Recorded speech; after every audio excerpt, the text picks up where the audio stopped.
Lotu kaika o wai fi ko e eki e talihu o kuafi a atonai o mo kole ke fatai Lotu kaika o ta e tuku tui ngai pe ki he o tu au ke mole e me a koto kai tuku ma'u ai whono whon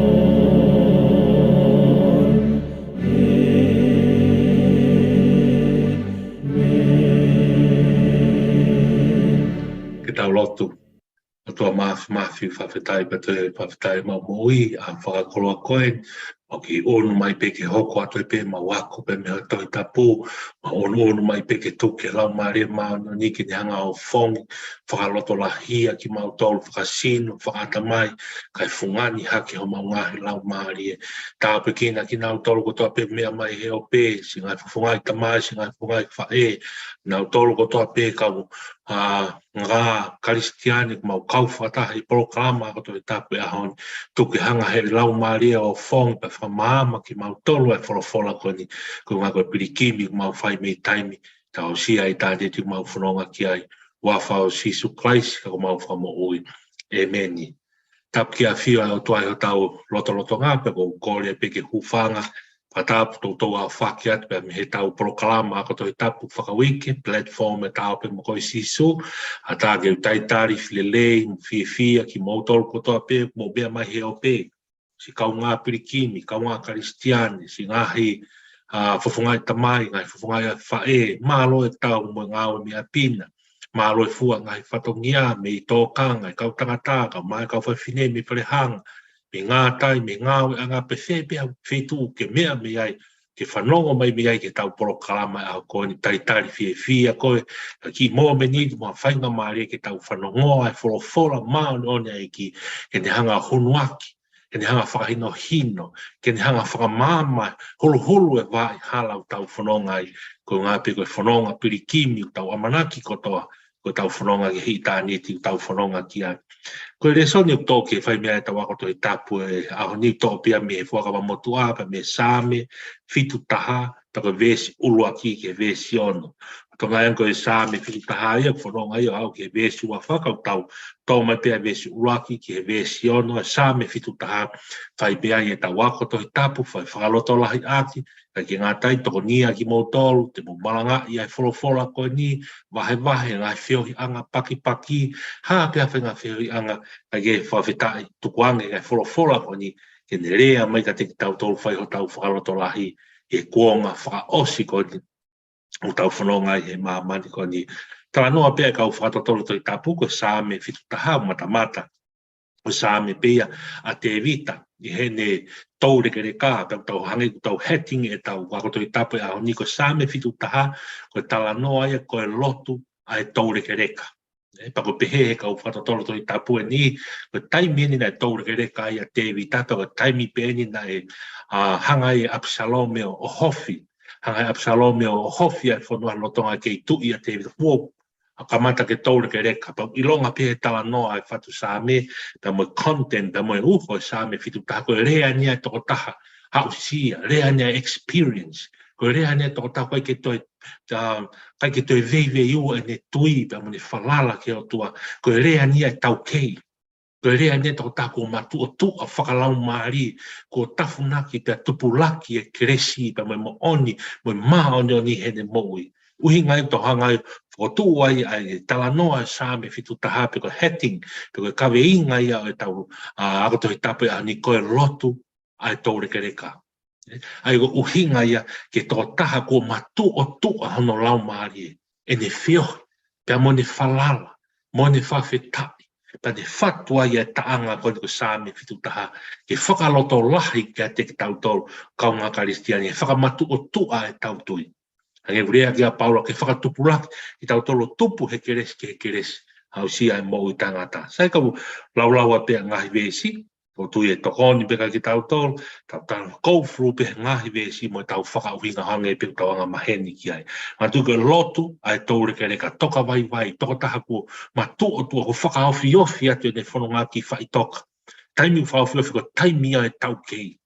Taimia kau tau kei hala whanonga na hanga share mai na ngā experience ke whainga tangata whai ia he kau toka vai mo kau taure ke reka kon tau te fito hange ko en tala noa sa me ko ni pehe ko sa me ate vita ia ne taure ke reka. Sai, vesi ulaki, pehe what sa me, eiki ko hu whanga ki he awhiona. Oa e tuku au ke umā o tangata. Rea kon ke hu whanga. Ko hu whanga, mahina ko hu whanga malu. Ko ku hao anga. Ko rea ko nipa ke toi awhi. I rea moto ke maheni yang he rea whahe pelu.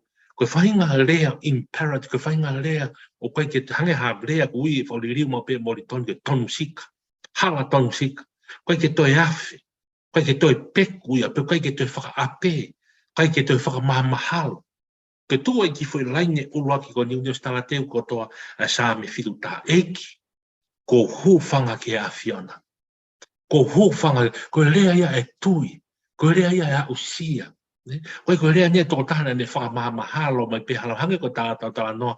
Ko lotu ai tōre kare. Toko tahane kuni os fōu mai ia i hala whanonga ko ia.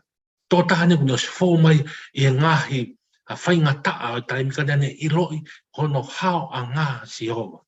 Ko ia ku malu ki ai. Tako uhinga ia ne rea, eiki ko hu whanga ki a Fiona. Tō laini hono oa tuku au ke umā o tangata. Whamatala e tuku au ke umā o tangata. I he whainga lau maari e taimi tau toloto i he anga hala. Taimi tau toa i he ngai hanga hala mo i whainga taa o taimi. Tau mā, shame, we're shy of our wrongdoing in our actions. Kau tau kore ki e mau hu whanga pe oa te ke tuku au ke mo koe whainga whakaukau ke hanga he ki o hamusi ki tau tau. Hanga he ki o hake, whakamāranga hake ki tau tau ai lo me kina koe ngā anga pe aku tau mā. Pa koe mā koe ni koe no foi whakaukau koe mā ke sio tanga kau tau mā he a fio mai ai otua. A fio mai ai otua ke whainga lauma ke toloto i anga hala. Ko mai a fio hanga kore tau tapa ko ni e lahi au pito e ngā Sami whao no ko koe Sihova ku hufanga ngā hive tolahi a pito Sami ula ke Sami te auni manoa au nofo ko toa peke tuki mono nofo a ngahi taanga ko toa pe tau te whiko peko taanga a te vita po Sami a Hesekia po Sami a Solomone po Sami a Esaf Sami ha a kau nau ngawe aki ko toa pe Sihova ko koe ho mau hufanga ho whanga anga. Hange tau mana te tala noa ai puna ke ni mangea kongo furuma ua puna ke himia e to himia wesiria na tala noa e ririu pai e mori toni ke ki foi manu puna. E hoko e awa e makatu ke ne hu whanga ki ai. Pehe he minima tau awa e makatu tuku ke hu whanga atu. Kai tolona e tau te a whai to o fulavea. I e vai mo tā tawhi mi ho waka waka. Hawa ia makatu, hu whanga ki ai fui manu puna. Ta tau pia moe hu whanga malu ai tangata, pia moe whiwhine, moe creation, moe maa manikoni, ki he taa ne re repa e funga e kolosi. Tata ne tawhi he funga e kolosi. Ko ia na hanga whai to'o pia tolona e tau tea, whai to'o ho tau lavea.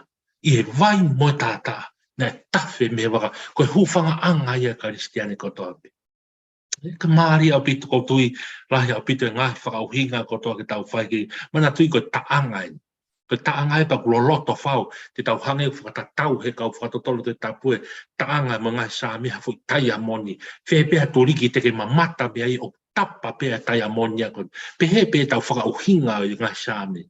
Whakauhinga pēha ngahi perspektiv ke te tau sio he matai ko loa e wholofola, mo Sami ko ni ene tala noa ngahi heri aki. Ano ngahi nau o tanga whakahe peru, undi hanga whakamatala mai ka ki tau tolu, ai hoko hange ko tala noa, hoko ai otua ko hūwhanga anga malu. Ko kuhinga hūwhanga ki ai, ko ngahi teni hanga fusi hake ake o te umā o tā ngata. Koe mā o tā ngata koe ngā koe alu pe moe anga hala koe te whanonga moe mā koe ia koe ngā koe ngāwe e te oro o hau ke ngata anga e te mui e mā man koe. Whai raki lainge pe e ua koe ia, ka te au o stala noa kotoa ia ke ua sāme. Eiki, ko hūwhanga, hange pe koe hūwhanga e ki whai manpuna ke awa e makatuhu. Pehepe, e ki tau tolu e ko, e tau hūwhanga ke awa, ke makatuhu koe whare hūwhanga koe ia, koe tāta ai o Sisu Kalaisi. Kai ke hoko ate tau, lau vesi ua, kai ho o totonu ke hamusi au mo whakahawhi. Whakaongo ho fofonga ki a te au o whakamo ui. Tau tapa vesi hono wā ia taanga koe sāme whituta, ka i ho o totonu. Me mei nofo e whakau e totonu koe niki righteous judgment, pe koe whakamau totonu e o toa. I ho o totonu, hamusi au, whakahawhi au. Koe tau tapa koe nei whai he lotu a taure e reka koe ni pe koe hau sia koe hau au koe ni he lotu. Koe ne tau tapa ki whakamau to tonu ai o toa. Hei koe whakamau to tonu a tau tala noa pe ki ai tu toronga ta ngata de ala o wha. O koe o tuau tuai ki hau hau pai mō koe ne whakamau to tonu ia. O tau tapa toko taha koe ni e whatu sami ki he keresi. Pe mo mea ofa pe au toa kai tu unga ia tau ngāu. Koe au ne tau tapa e ki ko tau tapa atu i ho to tonu. I ho o whakamau toton, he ko ho o whakamau toton, ta mai koe ke tuai ki hou hau, ka ke mohu al ofa, ta mai koe ke lama e mau kovi, ka ke whakasio haki leri, ke whakaasiri o mau whakatonu hiamo o mau whakamuru, koe tot whakamau toton ia o tua.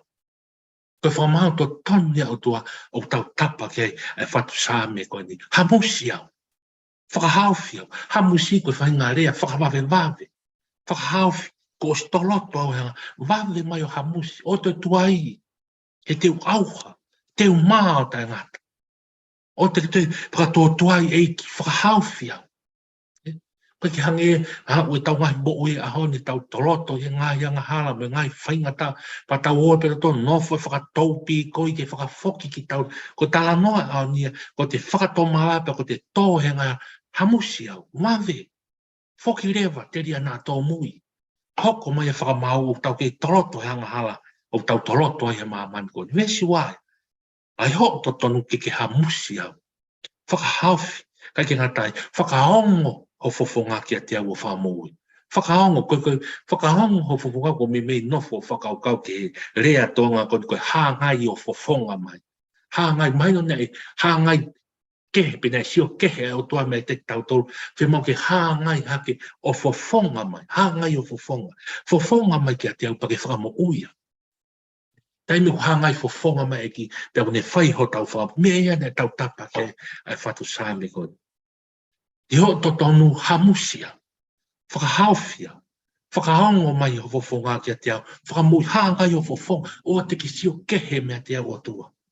He tau iro ko toa pe mea whakamotua, tala e kau palofita, aisea, hosea, sere mai, e nau tala ke oana ki hanga kehe a si howai. Tau mai e si hoa, teu tau tea pa teu hanga kehe me hoku kakai. He koni hanga kehe au tua koe tu nuku ia whakamauka ki tau tolo. E koe hanga kehe agi au tua, we are nothing. Koe vewe pe ki tau tau mo loa kau. Kai hene hāngai fofonga mai, o tau rau he ai, pe tau kau he lau, pe tau kau, pe lau he kau he whakamo ui ai au tua. Koe ngā kone hāngai o fofonga mai. Neonga kone fofonga mai koe ki i loa kau koe ef, mo loa kau pe ki tau tolo. Ka hene kere simone o wha. O ia e ne tau tapa ki a whatsame. Vestolu. Ke ki hoko ki a te au ko hoku whare toinga. Ke uhu ki ai he taimi kotoa ko ke whai tūtūn ke whakahauwhi kita. He koe ku mounga, mo e ku koro a Fiona. He ko tui ku nofo whakaukau ke rea koni whahanga e moritoni o mai e whakaukau e rea whare toinga. Whare toinga koe rea whoi, he rea whakahe pe luia, uhinga ke Rock of Refuge, koe li riu whakaparangia, pe koe ngahi maka ke hūwhanga anga, me tala noia ke maka, strong. Kai ke koe hūwhanga anga koni he rea whahe pe uhinga ia ki he dwelling place, unga ke whare, unga ke kao anga, e uhinga ne hanga moritoni o li riu e whare toinga. Pau te tau mau e ngahi rea ngahi versions whakapiritania nau tohina to ke Rock of Refuge tānu na to ke maka maka ko tau makatu maka tau hao anga ki ai hange kong tala noa ki ai puna ke ko makatu ita hao kia ia manupuna, hao kia kau tau tai, hao kia kau whanonga he tahi, he maka tui tai. Ai me no fa ko ke hoko kia te ako whare toi ngā ko tui mea iange ho eiki, mo toro kotoa pe, te mahen yang he tau rea tonga, me ke nofo, ka te au he whakaukau ko whare toi anga, whare hūwhanga anga. O tui pe ke tau te blawa pe, te vete mo whakauhingang, he tau culture, mo tūnga whakatonga, ka he whakaukau, in general, mo whakatau ki he whorofora, ko e whare tau hao, whare hūwhanga malu. Rea kei, o e tau rea to hola ke whare o wawe. Ko whahinga nau whakatonga nei o mai e moritoni heri ako ia, ke ni hanga whakamatala aki ai hao anga. Whare koe hūwhanga anga. Tau o malu me uha mo e hangi ai a wha. Tau malu me ai me ngai haa o natula. Pe hepe, ai tau tapa e whacha me ki he otua, ke hoko ki a te au, ko ku whare toinga. Ke ha, ke hū ki ai he taimi kotoa, ko ke whai tui tuuni ke whakahauwhi, he ko e ku mounga mo e ku kolo a Sihova. Mounga mo e ku kolo ai a whia, koe mounga pe mo e kolo. Whamatala e mounga mo koe hao anga, koe tafunga koe au tau o hao, pe tau malu me ai e ngai, nā nunga e mamani koni. Taimi alu whai e mala e tau. Kumi e tau funga tō me heke te hifo, mālohi ang e te force. Ngai taimi e whipaki e mala, ko hoku mounga e, ko hoku koloi. Tala noa kai saami whao no, o kui kolo a Sihova. Tala noa ko tau hao anga. E kai ke o mai koe ngahi heri aki ko toa ni he vestolu, ke whakamatala ia, ai experience mo e tau keia tangata whatu saami, mo e tō taha whatu saami ko ni, ke hoko a Sihova, ko hono maluanga, ko hono whare toinga, ko hono mounga, ko hono kolo. Ka te hange ko whakatala noa, tō lahi ngai mea ke tala noa, ka ki tau tōru whakalu fua ke tala noa, o tui te ke toki ai ho whakauhinga, ka tau tui, ko mea mawinga taha, ke tau ilo, God is the rock of refuge. Ko ia ho tau whare toi anga, ko ia ho tau hao anga.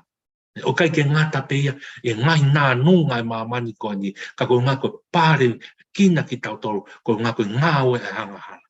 Hori e hanga hala, aho me poha, hopo ke la ke ne tō. Whenga pe ai anga harake o hofi e tau moui, ka ko Sihova, tohi tapu, whora e otua, ko ia te whakamama ki tau, ko ia te tau hao ki ai, ko ia te ne whakatonu ki tau tolu, o tau hala whanonga. Sai, ves wha, e hoko otua huhu i au mihe nima e anga hala, me hoko puke e hanga kovi matai au wha, mahi no pite huhu i. Whamatala huhu i ko no, to tonki ki tau tō, taimina tau mo ua i ki ho tau kaunga whanonga pau hau, tō tako ho tau hau to tong whaka osi e tau mōma. Tala noa e whatsami, o tua, huhu i au me nima, ko ngange hau e o tua ia, o whakatau ki nā, hau e o tua tukuange se e anga hala, me he tau ngai mō, whakatā ki tau tō, me he ngāu e anga hala e tau mōi. Kai ki ngata me he puke e anga kovi bota e off. Seko ngai nā nunga ia. Tani hanga o kū moa e te mui tuanga rewa ke he o tua tau tapar, hau ko mai o tua huhu i au me ngai hanga halapani. Whakavete vete au. Whakavete vete au ke matanga me ngai hanga halapani. Mes nima, pea ko koe ato nai Sihova o ku tuua i e ku amanaki. Ko hoku whalala anga taro i ku keisi. Tuua i amanaki. Mea maho inga au pitoe ke whapapau i tau moui. O ia e mea tū manaki e amana. Koe tū ai e amanaki i hanga o mai ai whakaukau e tui. Whakaukau e whalala neo toki. Mahino ki tau tolu he whakawa whohano tala noa e tui he pelua he tahata. O mai ai tui o tū ai o iai e tau ko koe ato nai o ku tū ai e amanaki. Koe ku tui ia. O ta tau ai pe neo keke mamata ki ai. Neo keke wakai ki ai. Ka o tui o kuia te koe ia Sihova.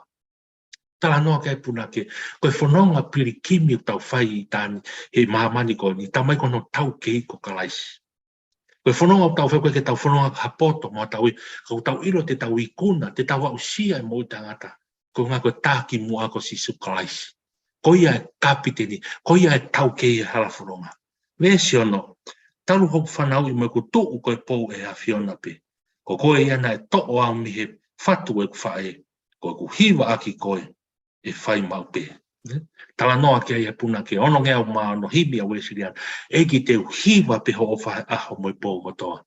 O whai ho whakahiki hiki i taimi o au sia i tāniti. Te maari au pi tala noa sa me ko ka pau te tau whama opo kotoa tala noa e whatsa me ko. Mantui ko hiki tohi ne tala noa ne whatsa me ki mua te hoko mai a sisu kalaisi. Pe te ke tau pe ko e lotu ko ni, tari lotu ai otua, ke lotu ai whatu sa me ko, na ne whaki mai ano alo. Whaki mai ano alo, la nge kurea ke ai puna ke whangea o mahi wa. Sisu ko makatu, whamalu ki au. Ko hela e hala mo potula hala. Ko fu tofa en I kaiha kaurere. Ko koto maka I kaiha maroro anga. Hoto ofa he makani, rock of refuge, tala noa ke sa me fiuta. Ves whaka osi ne ono whanua hi. Hoto ofa he makani ne whakawhare mai. Pia malwa he la mo e angi ai wha. Pia wingu he vai o tafe I fuai. Sisu e ke nofo mao. I he marupe au. Ko tari lotu ia egi, e ne whaki mai a Sisu Christ, ko ia ai maka, ko ia ho tau whare toinga, ko ia ho tau ha, ko ia tene ha huhu I ki tau tolu, ko ia tene ha to tongi e tau mua ke angala, ko Sisu I, ta ko ia e tūnga naki ai e tau amanaki, ko ia e tū ko e pou ki ho tau whanala ang. Eiko Sisu Christ, toki hoko mai a Sisu, ke tari lotu ko toki he lotu e whatu sa, mo tau tapa, ke hoko a Sisu ko tau whare hufanga. A te au os maho inga maari au ta peki sa me, au tau hanga fotua eiko Sisu Christ, tuhu ko toa pe sa me fitu taha, vesi urua ki ke vesi ono mo toinga ko toa sa me fitu, nau tuhu ko toa peki hoko mai a Sisu Christ. Ko ia ia e maka lau I kuonga. Ko ia ia maka te toka ai. Ko ia ia maka tau hufanga. O hao atu ai ki fo manu puna ni mange au tahawa. O maru pa tene whai to o fulavea. Tolona e tau tea. Ka wau sia e mou tangata. Ko ngā pe. Ko maka ne toka ai. Ko whare te ko e kia ko Sisu Christ. Pata wange hoko atu ai whongo atu ai wholofola ko nika te motolo ko tobe maari au pit. Hage ko whata lahi ai mea ia ke tala noai. Lahi ai mea ke o whongi ki tau tolu me maari, me mo mona e sa me koni. Kai ke ko whekau e ahoni ki nasi pia ki tau tau whiunga pia ki wholofora ahoni. Tuku ke teu teu ai ho maranga, ke toku whalaulau, e ai e ngahi, amanaki ai ngai perspective ke o atu e iki. Ai na tula mo mahu inga mo lo loto mo uho e sa me koni. Ai tuku ke tau whama opo ak pia sa me. Ai hoko a Sisu Christ. Ko ia pia e makalau konga. Jesus is the rock, is our rock of refuge. Ko ia pia tau whare toinga. Ko ia pia tau hawanga. I ono tata, hai ke ngātai koe wholofola tohi tapu, tau whaiki ai. Ko ia te tau hu, ko tau hu whanga konu ko hai ke uhinga pia ke tau malu whakai sino I kai. Tala noa hoko a Sisu ko tau hufanga, he kune hoko I he wholofola, ke whakaino hino ki tau tau ke mea to tonu, ke whai ke whina ngā roe o tua, whakaino hino ki tau tau hala mo oni mo to tonu, ke tau au sia e mo I tangata. Uhinga ni hoko ko tau hufanga. He ka pau he kai ke hoko a Sisu ko tau hufanga, te tau he poto e maamani koni, he teo ngai poto whaka hake mai mo e tangata. Ako tau malu mo tau hao, he tau ilo e whina ngā roe o tua, whakafou mai he ne toi tapu. Whakafou mai e ngā au e lau maare maano ni ke tā ke kina ki tatu. Pea te ne hulu ho tau wā I hala. Ke tau wā ki tua whai toka. Tau inasia he mo I o tāngata. Tau anke tā po ake motor ake wholofola e hon whaaloto lai. Hoko atu ake tau whai e mo I whakawhetai. Honga ia mau pe. He ofa e kai ke ngata hangi koe lotu ai tōre ke rekani. Ai aua un, mo au sia. I he ofa e otua. Ke pehea e tau mo I. Tau tui pa teke naki.